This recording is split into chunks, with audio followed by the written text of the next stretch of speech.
he's planning to use executive power at a level we really haven't seen in a long time. I mean, I don't think he really thinks in terms of like this concept of the imperial presidency that Arthur Schlesinger wrote about, where you want to concentrate power in the White House. But that's definitely what Trump is doing. First impressions, then. You spoke to him before and after the election. Was he any different in those two periods? Has Trump been the same figure throughout, do you think? Yes and no. I mean, I think Trump is Trump. He has the same sort of inexorable force and presence. But I think in the most recent interview in November, he seemed a little bit more subdued, Really? which was pretty interesting. I mean, he actually seemed. I mean, he was assertive and confident in April when I interviewed him twice, and in November he was also assertive and confident, but the volume was kind of turned down. You could sense vindication in his sort of tone and demeanor, and he is sort of, I think, grappling in a lot of way with the fact that things really turned out exactly how he hoped they would, and that he's been given this mandate to govern, and he feels like he's doing what the people elected him to do, which was to really disrupt Washington. Do you think he has a sense? It's very hard to tell with Trump, and you'll have a sense of this. Does he have a sense of the enormity, in the true sense of all the difficult stuff? The fact that he has made a bunch of promises, whereas in 2016, no one expected him to win. It was a bit of a shambles when he got in. COVID then also. I mean, that first term had all sorts of strangeness about it because he wasn't expected. None of his staff knew how to work in Washington. He's got experience. He's got form. He knows what the challenge is like. Do you think he had a sense of the scale of the challenge this time? Yeah, I think he has a sense of the scale of the challenges. I also think, he's very deliberate in doing things differently this time around.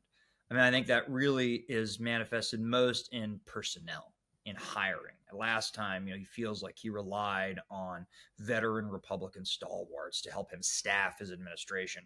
This time, he's very specific about installing in key positions people who he knows are both loyal to him and his agenda. And so he wants people who, he might call disruptors, people he might call MAGA, but who are also, his critics would say, sort of weak people who aren't going to stand up to him or stand up for the institutions against him if he tries to ignore sort of the separation of powers or sort of the independence of the Justice Department or things like that. But Trump is like having a very hands-on role in appointments at every level of government, because that's what he sees as the most crucial error he made in the first term, was hiring the wrong people. Does he seem in a hurry? I mean, one of the things we've heard out of Washington over the last couple of months is that he knows he's only got one term. He's only got 2 years till the midterms. He's made an awful load of promises. Now, what he says and what he does has never been entirely linked in his entire life. But do you get the sense of someone in a hurry? When I met with him, I did not get the sense of someone in a hurry. But in my conversations with people close to him, they will say that he acknowledges that he has a very limited window to have the ability to get all these things done that he wants to. I mean, I think he recognizes that he's at the apex of his power, and that for most politicians, or most presidents, right, when you're going to a second term, every month that power diminishes just a little bit. But I think one thing that Trump recognizes is that, he's planning to use executive power at a level we really haven't seen in a long time. I mean, I don't think he really thinks in terms of like this concept of the imperial presidency that Arthur Schlesinger wrote about, where you want to concentrate power in the White House. But that's definitely what Trump is doing. And so other obstacles that presidents have dealt with in the past, other things that have hindered Trump in his first term, he's trying to kind of eviscerate and get out of his way, remove the guardrails, if you will, which is why so much of his agenda is very executive driven. He wants to take executive orders. He wants to do certain things. The legislative agenda is quite minimal. I mean, he wants to get a border security package passed. He wants to extend his tax cuts. But like with this guy who has this governing trifecta, right? Not only majorities in the House and Senate, a conservative majority, and emboldened Supreme Court that could bless sort of boundary pushing ideas that he wants to push forward.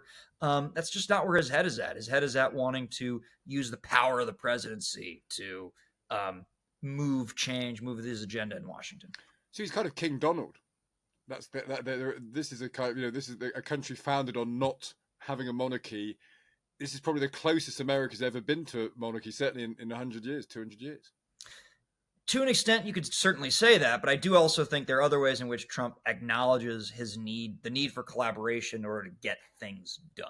Right? I mean, you've seen him try to work with the sort of different factions inside of the Republican umbrella, if you will. He's had all sorts of discrete meetings with different caucuses, the SALT caucus, the Freedom caucus, things like that. He's tamped down on dissenters already. You saw that in the re-election of Mike Johnson as Speaker of the House, right? There were a few heretics who he quickly clamped down on and basically sent the message like, don't mess this up. Don't interfere with our opportunity to have unity and get things done. But he recognizes he's going to need certain people. And so, he does have the constraints of government. What was his number one priority, did you sense? Because I want to know how he's been regarded, but what did you feel talking to him is the thing that's closest to his heart? Probably the border and immigration, and then trade. I think if you look at Trump's history, these are the two issues where he's really been the most consistent on throughout the course of his career. I mean, he's been saying a lot of the same things on the border, on migration and the effects it has on our economy. He's been talking about, free trade agreements ripping off the American worker since the 1980s. I mean, these are things where he's actually been very consistent on. And that's where you're going to see him, I think, be most aggressive. I think he also recognizes that for the average American, the measure of success will be the economy. And he'll often talk about the difference between the real economy and the economy measured by various metrics, right? You can have good metrics, right? Inflation can be coming down. You can have a good consumer price index. You can have all these other things, but if people don't feel it in their pocketbooks, that's how they're going to measure whether or not they like the president or not. I think he may recognize in his heart of hearts that he's inheriting a very good economy from his predecessor, as he did the last time around. Yeah. But that's really the key metric. And you saw him kind of move the goalposts in our conversation where he recognizes that it will not necessarily, he's not speaking with the same level of confidence that he did on the campaign trail about his ability to lower the price of groceries. And in foreign affairs, I mean, we're having this conversation the day of the ceasefire in the Middle East, for which his people and him have got some credit. I was very struck in your interview. He said, Ukraine is difficult. The Middle East is easier than Ukraine.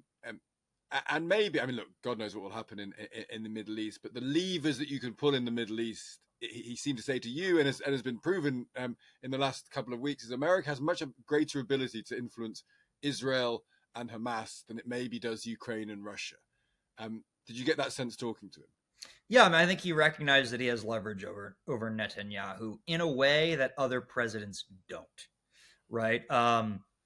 He has such credibility with the Israeli public because of what he did in the first term, recognizing Jerusalem as Israel's capital, moving the embassy there from Tel Aviv, recognizing Israeli sovereignty over the Golan Heights, brokering the Abraham Accords.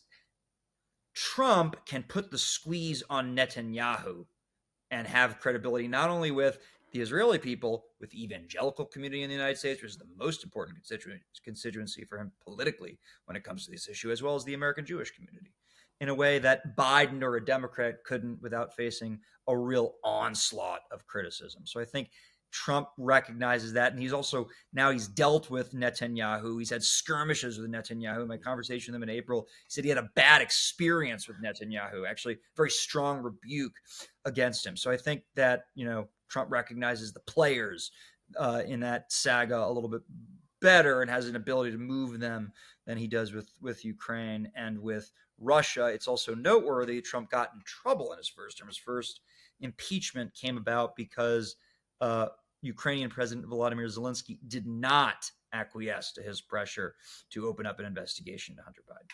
Yeah, interesting stuff. What was he like with you? Because one of the things, he doesn't like the media. He's got his mate Elon Musk now, who doesn't like the traditional media, who spent his entire life saying the traditional media is dead.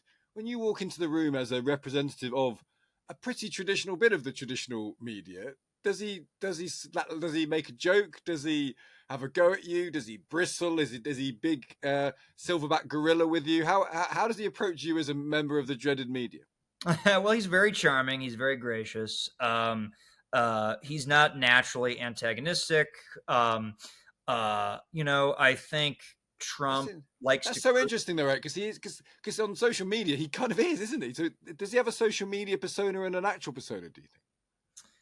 I think he code shifts like every other person, right? Yeah. I think you probably get a different Trump on camera versus off camera, but in some ways the persona is the same. But uh, I think Trump is he's also long yearned for the media's approval, right? And so, especially when you look at Time Magazine, which is a touchstone, a cornerstone of his a cultural touchstone that dates back to the 60s, 70s, 80s when he was growing up, and he sees sort of being on the cover, being recognized as person of the year, certainly as the pinnacle of world fame and recognition. He can be somewhat deferential, but he's certainly not. Um, uh, he's not going to not fight back if he feels like it's a tough question, but he's not picking a fight. No. In a way that perhaps I wouldn't if Elon Musk would in the same situation. I think he possibly would. Just fine. Is America ready for him?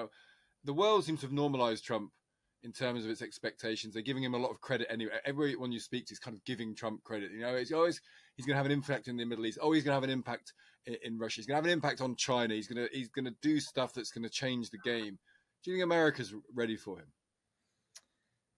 I really don't know. I don't think anybody knows. I mean, obviously, you're seeing a whole range of reactions to him. It's much toned down than the first term. Yeah, I think, it for is. one, I mean, people thought in 2016 that his election was an aberration, whereas in this time it clearly was not an aberration. And the American people have delivered him a mandate to govern. Right? He won the Electoral College overwhelmingly. He won the popular vote. The first time a Republican has done that in 20 years in the United States. So I think you're seeing people respond to that, the fact that the American people just handed him power, and he was not subtle about what he wanted to do in office. Right? They elected him knowing what he wanted to do if he were to be given that power. And then you're also seeing signs of what scholars might call anticipatory obedience, right? Which is preparing to acquiesce to this guy and accede to him. And also some who think that might yield better outcomes if they're trying to work with him, right? If they don't see Yeah. themselves as sort of the opposition or the resistance, if you will. So I think you're seeing a lot of players try to deal with Trump differently this time around than they did last time. So interesting. And Yeah. we're going to see how it really plays out. But I think you can kind of predict the unpredictable in a way. What will shock us is the stuff that we don't see coming. Yeah. Eric, it's a fascinating time. It's such an interesting thing you've been doing with Trump, and I'm so grateful for you taking the time to talk to us about it. We're going to see what happens January 20th. The whole world will be watching. Well, thank you. Delightful to speak with you.